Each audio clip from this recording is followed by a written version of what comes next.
Salam dostlar, kanalıma xoş gəlmisiniz. Bugün Azərbaycanın ən gözəl şəhərlərindən biri Şəki şəhərinə gedirik. Bu dəfə fərqlilik olsun deyə Şəki avtobusu vasitəsilə getdik. Səyahət yoldaşımız isə Nurlanla oldu. Artıq yola çıxmışıq. Yolda Nurlanla ilə birlikdə oturdum və yol boyu söhbət elədik. Elə yaşlılıqdan Şəkiyə yaxınlaşdığımız bəllidir.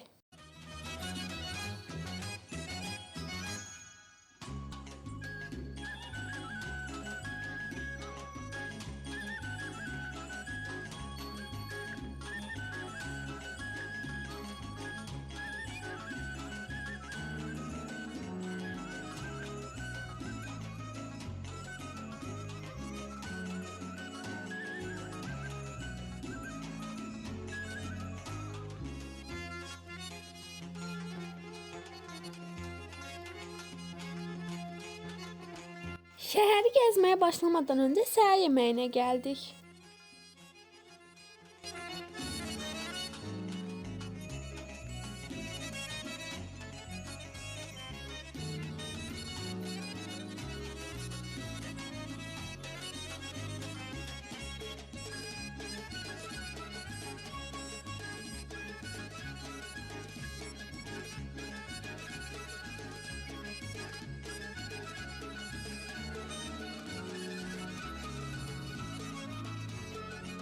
Gəldiyimiz yerin içi də, mənzərəsi də çox gözəl idi. Yeməkdən sonra otelə əşyalarımızı qoymağa gəldik.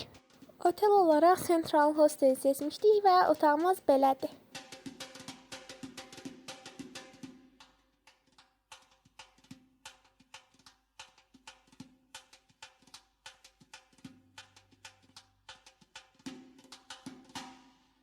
Dostlar, biz Xansarayın girmək üçün şimal qapıdan girdik.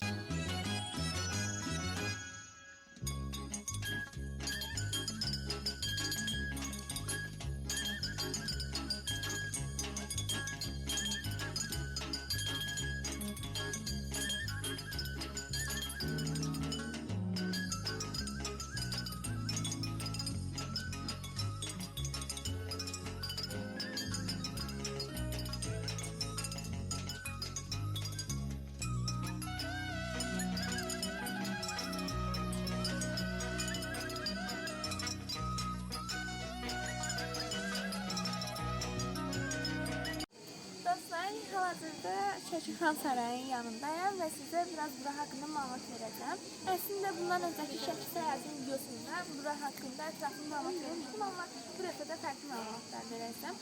Dostlar, bura 1762-ci ildə tikilmişdir və bura yaşayış yeri olmuşdu, qərarların verildiyi bir yer olmuşdu. Burada şəbəkələrin hazırlandığı şüşələr İtaliyadan Venesia şəhərinə gətirilmişdir və bunun ən yaxşı ustaları onları hazırlanmışdır. Həmçinin divarlarda olan bəzəklərində hər birinin öz mənası var. Məsələn, qərarların verildiyi otaqda olan döyüş səhnəsi ona göstərirdi ki, qərarları düzgün verək. Bu həm də mesaj verirdi ki, əgər qərarlar düzgün verirsə, oradakı kimi döyüş səhnəsində olan döyüş olmayacaq. Dostlar, əlbəttə ki, sarayın içindəki otaqlardan bəhs edirəm. Otaqlarda qapılar alçaq, yerdən isə qapının aşağı hissəsi hündür idi. Aşağısının hündür olmasının səbəbi odur ki, otaq sərin olur və aşağıdan gələn sərin hava heç kimin sağlamlığına ziyan vurmasın. Aşağıdan olması isə qapının həmin dövrdə insanlar uzun olduqları üçün içəri girərkən təzim etmələri üçün idi. Dostlar, həm də içəridə mətbuatla bağlı olan da otaq var idi. Həm də otaqda sadəcə 2 şəbəkəli pəncərəsi olan bir otaq idi. Çünki onların yazı yazarkən və ya verilən qərarlar haqqında yazılarkən diqqətləri dağılmamalıydı. Bunun üçün də otaq çox sadə idi.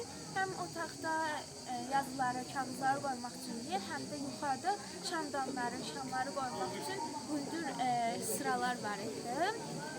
Başqa bir otaqda isə xanımlar qalırdı. Həmin xanımlar olan otağında pəncərələri çox gözəl bəzədilmişdi. Otağın isə çiçək rəsmləri ilə dolu idi. Bu isə xanımların çiçək kimi zərif olmasını simvolizə edir. Dostlar, bilirsiniz ki, qədimdə bizim oturduğumuz kimi stollar olmuyordu. Ondan öncə yastıqlar və mütəkkələrin üzərində otururdular. Elə buna görə də görüş zamanı oturmaq üçün olan mütəkkələr yığmaq üçün otaqlarda bir hissə olurdu. Həmin hissə 3D ilə şəbəkələrlə bəzədilmişdir. Həqiqətən çox gözəl idi. Əgər çəkilişə icazə olsaydı, sizə göstərərdim mütləq ki, amma elə özünüz gəlib görəndə görəcəksiniz ki, həqiqətən çox gözəldir. İndi isə keçək digər müzəyə, ora haqqında da sizə məlumat verəcəm.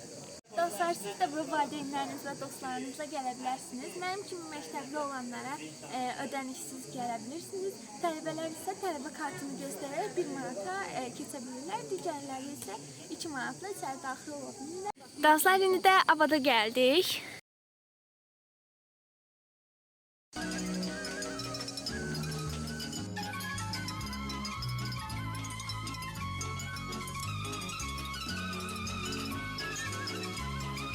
Dostlar, buradaki kadrlarda Abadın binasının içindəyik.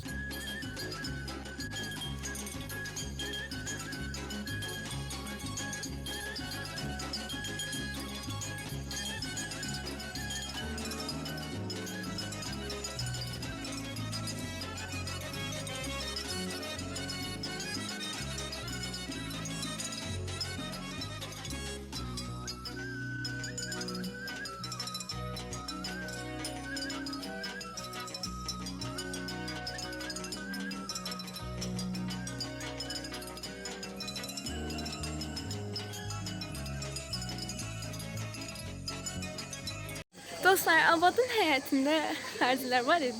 İngiliscə danışırdılar.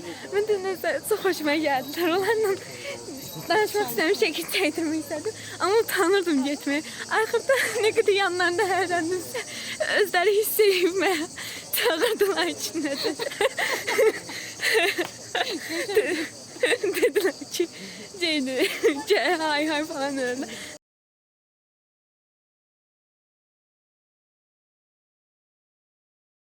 Dostlar, əslində dairəvi məbəddə görmək istəyirdik, ancaq sonradan öyrəndik ki, ora təmir edilir, ona görə görə bilmədik.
Dostlar, indi isə Tarix və Diyarşünaslıq muzeyinə gəlmişik.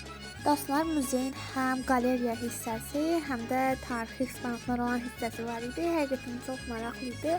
Mənim üçün də maraqlı olan məlumatları sizinlə bölüşmək istəyirəm. Dostlar, bu əşyanı keçmişdə qadınlar hamama gedərkən içinə bəzək əşyalarını qoymaq üçün istifadə edirdilər. Bu əşyalar isə qadınlar arasında status göstəricilərindən biri idi.